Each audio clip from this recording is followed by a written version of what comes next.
Hello வணக்கம் friends. வாங்க இன்றைக்கி நம்ம எம்வி விலாக்ஸ் ஆஃப் மலர்விழி சேனலில் பார்க்க போகிறது என்ன தெரியுங்களா? பன்னீர் பிரியாணிங்க. பன்னீர் வச்சு இன்றைக்கி நான் சூப்பராக ஒரு பிரியாணி பண்ணியிருக்கேன். வாங்க பார்க்கலாம்.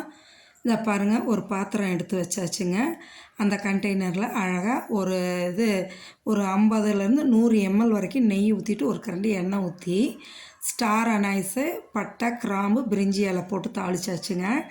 அதோட நறுக்கி வச்சுருக்க பெரிய வெங்காயத்தையும் போட்டுட்டு ஒரு 6 பச்சை மிளகா நீட்டாக நறுக்கி போட்டேங்க. பன்னீர் நல்லா க்யூப்ஸாக கட் பண்ணி ஒரு பவுலில் எடுத்து போட்டுருங்க. போட்டுட்டு இந்த பன்னீரை ஒரு மேரினேட் பண்ணி ஒரு 10 நிமிஷங்க. மிளகாத்தூளும் உப்பு, கார்ன்ஃப்ளவர் போட்டு இது பண்ணுவாங்க. அதுக்குள்ளே இங்கே தக்காளி போட்டுடலாங்க. வெங்காயம் வதங்கிடுச்சு, தக்காளி போட்டுடுவோம். தக்காளி நல்லா வதங்கி வரணுங்க. அந்த வெங்காயம் தக்காளி நல்லா வதங்கட்டும். அதோட இஞ்சி பூண்டு பேஸ்ட்டு நல்லா ஒரு 2 ஸ்பூன் போட்டாச்சுங்க. இஞ்சி பூண்டு பேஸ்ட்டும் போட்டு நல்லா வதக்கி விடுங்க. அடி பிடிக்காமல் நல்லா வதங்கி வரட்டும். இந்த பன்னீரை நான் இன்றைக்கி காஷ்மீரி ரெட் சில்லி இருக்குல்லங்களா, அதுதான் போட்டு இது பண்ண போகிறேன். இப்போ புதினா கொத்தமல்லியும் போட்டுடுங்க. போட்டு அதையும் நல்லா வதக்கி விட்டுடுங்க. இதோட நான் இன்றைக்கி கேரட் பீன்ஸும் போட்டுக்கிறேங்க. வெறும் பன்னீர் மட்டும் போடாமல் கொஞ்சம் கேரட் பீன்ஸும் போட்டுக்கலாம். கேரட்டு, பீன்ஸு, உருளைக்கிழங்கு இது போட்டுக்கலாம். நான் இன்றைக்கி உருளைக்கிழங்கு போடல, கேரட் பீன்ஸ் போட்டு அதையும் நல்லா வதக்கி விட்டுட்டுங்க. இதில் பார்த்திங்கன்னா தேவையான அளவு தயிர் ஒரு 3 ஸ்பூன் ஊற்றிக்கிங்க. 3 ஸ்பூனு ஊற்றி அதையும், அதாவது 1/4 கப்புக்குன்னு வச்சுக்கோங்களேன், ஊற்றி நல்லா கிளறி விடுங்க. இதில் காய் ஒரு 5 நிமிஷம் வதக்கும் போது காய் அரை வேக்காடு நல்லா வந்துடும். அதுக்காக நல்லா வதக்கி விடுங்க. இது ஒரு பக்கம் வதங்கும் போதே நம்ம அந்த பன்னீர் நறுக்கி வச்சுருக்கோம் இல்லைங்களா, அதையும் மேரினேட் பண்ணிவிடுவோங்க. பாருங்கள், என்னென்னா காஷ்மீரி ரெட் சில்லியும் தேவையான அளவு உப்பு, ஒரு ஸ்பூன் கார்ன்ஃப்ளவர் போட்டு நல்லா குலுக்கி விடுங்க. கையால் இது பண்ணாங்க. இன்றைக்கி நான் பிரியாணிக்கும் காஷ்மீரி ரெட் சில்லி ஒரு ஸ்பூன் போடுறேங்க. கலருக்காக போடுறேன். எப்பொழுதும் போட மாட்டேன், ஆனால் இன்றைக்கி போட்டிருக்கேன். ஒரு ஸ்பூன் போட்டு அதையும் கிளறி விடுவோங்க. பன்னீரை கை வச்சு கலக்காதீங்க, உடஞ்சிடும். அதனால், ஏன்னா அது ரொம்ப சாஃப்டாக ஸ்மூத்தாக இருக்கும். அதனால் அதை அப்படியே குலுக்கி விட்டு அதை கலக்கிடலாங்க. கலக்கி வச்சிடலாம். வச்சுட்டு நம்ம அதை பேனில் ஃப்ரை பண்ணி எடுக்கணுங்க. தோசைக்கல்லில் அடுக்கி விட்டு லைட்டாக எண்ணெய் ஊற்றி அப்படியே பாருங்கள், இந்தமாரி குலுக்கி விட்டு எடுங்க. அப்போ தான் உடையாது, நம்மளுக்கு ஈவனாக நல்லா வரும். இங்கே பாருங்களேன், இது நல்லா இப்போ வதங்கி வந்துருச்சு. காயும் நல்லா அரை வேக்காட்டுக்கு நம்மளுக்கு வந்துருச்சு. கரம் மசாலா நல்லா ஒரு ஸ்பூன் போட்டுக்குங்க. கரம் மசாலா நம்ம வீட்டில் ரெடி பண்ணது தாங்க. இந்த கரம் மசாலா ஒரு ஸ்பூன் போட்டு இதையும் திரும்பவும் நல்லா கிளறி விடுங்க. கிளறி விட்டு இங்கே பாருங்கள், எண்ணெய் எந்த அளவு பிரிஞ்சு வருதுன்னு பாருங்கள். இப்போ ஒரு பிரச்சனை என்னென்னா, கரண்ட் போயிடுச்சுங்க. சரிங்களா? அதான் பாருங்கள், நான் தண்ணி இப்போ எந்த அளவு ஊற்றுறேன்னா, ஒரு டம்ளர், பெரிய டம்ளருக்கு 1 டம்ளர் பாசுமதி ரைஸு அரை மணி நேரம் ஊற வச்சுருக்கேங்க. அதுக்கு நான் 2 டம்ளர் தண்ணி ஊற்றிக்கிறேங்க. ஊற்றி நல்லா தண்ணி கொதிக்கட்டுங்க.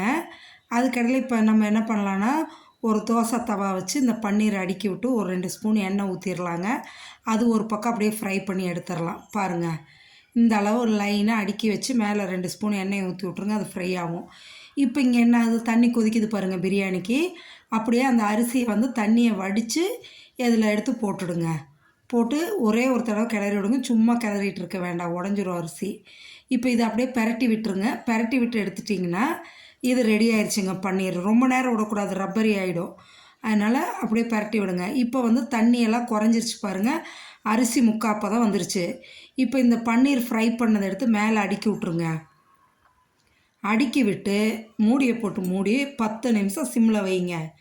பிரியாணி பொலன்னு ரெடி ஆகிடுங்க. 10 நிமிஷம் கழித்து நம்ம மூடியை திறந்தோன்னு வைங்களேன், பாருங்கள், தண்ணி இல்லாமல் நல்லா ட்ரை ஆகிடுச்சு. அரிசி நல்லா வெந்துருச்சு. இப்போ அப்படியே கிளறி விட்டு எடுங்க. சூப்பராக அடி பிடிக்கல, நல்லா பொலன்னு வரும். இப்போ சூடாக இருக்கங்காட்டிக்கு உங்களுக்கு இப்படி தெரியும். ஆறுனதுக்கப்புறம் எடுத்திங்கன்னா நல்லா உதிரியாக வருங்க. பன்னீர் பிரியாணியும் இதுக்கு ஆனியன் ரைத்தாவும் வச்சுருக்கேங்க. ரெடி ஆயிடுச்சு. சூப்பராக பன்னீர் பிரியாணி ஆனியன் ரைத்தா வச்சு சாப்பிட்லாம் வாங்க. வழக்கம் போல் ஒரு கோலம் ஒன்று பின் பண்ணியிருக்கேங்க. பாருங்கள், 11 புள்ளி 6 புள்ளி எடை புள்ளி வச்சுட்டு 1 வரைக்கும் 6 சைடும் வச்சுருங்க. வச்சு போட வேண்டியது ஈஸியான சிம்பிளான கோலம். அழகாக இருக்குங்க வாசலில் போட்டால். இந்த பன்னீர் பிரியாணியை செஞ்சு சாப்பிட்டு பார்த்துட்டு என்னோடய ஸ்டைலில் நான் செஞ்சுருக்கேன். நீங்களும் செஞ்சு சாப்பிட்டு பார்த்துட்டு எப்படி இருக்குன்னு சொல்லுங்கள். இந்த கோலத்தையும் வாசலில் போட்டு பாருங்கள், அவ்வளோ அழகாக இருக்குங்க. மறக்காமல் நம்ம சேனலை சப்ஸ்கிரைப் பண்ணுங்கள், லைக் பண்ணுங்கள், ஷேர் பண்ணுங்கள். புதுசாக நம்ம சேனலுக்கு வந்தவங்களா இருந்தால் சப்ஸ்கிரைப் பண்ணி பெல் பட்டனை டச் பண்ணிங்கன்னா ஆளுங்கிற ஆப்ஷன் வரும்.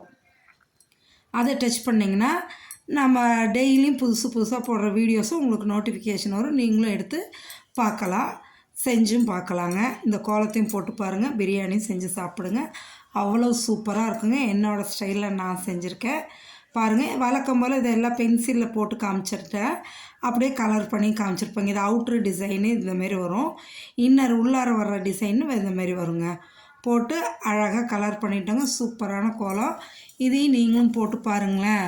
பன்னீர் பிரியாணி சிம்பிளான பிரியாணிங்க, ஆனால் ஹெல்த்தியான பிரியாணிங்க. பன்னீர் வந்து நல்ல கால்சியம் உள்ளது, உடம்புக்கு ரொம்ப நல்லதுங்க. சைவ பிரியர்களுக்கு ரொம்ப பிடிக்கும். செஞ்சு சாப்பிட்டு பார்த்துட்டு எப்படி இருக்குன்னு எனக்கு கமெண்ட் செக்ஷனில் சொல்லுங்கள். மறக்காமல் நம்ம சேனலை சப்ஸ்கிரைப் பண்ணுங்கள். தேங்க்ஸ் ஃபார் வாட்சிங் ஃப்ரெண்ட்ஸ்.